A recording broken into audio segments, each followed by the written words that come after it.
սպասելով, որ միգուցե կհղիանամ, ու չի ստացվում, արդեն երկրորդ տարին չի ստացվում, ու ես խնդրեցի ինձ տանել բժշկի, որոշեցինք, որ եթե չի ստացվում այսպես, ուրեմն պետքա էկո տարբերակով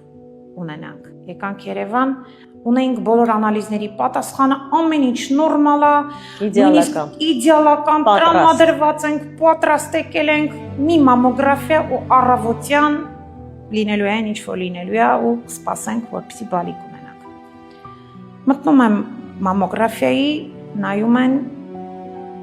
բժշկուհին շատ երկար է ստուգում ու կանչում է մի ուրիշ բժշկուհու, մյուսը կանչում է մյուս բժշկուհուն, ամուսնուս ներս է կանչում, ու ասում է, ցավոք մենք վատ բան ենք տեսնում։ Ու ասեց միանգամից, լացել-մացել չլինի, կինդ քաղցկեղ ունի ու շատ վատ քաղցկեղ, ագրեսիվ։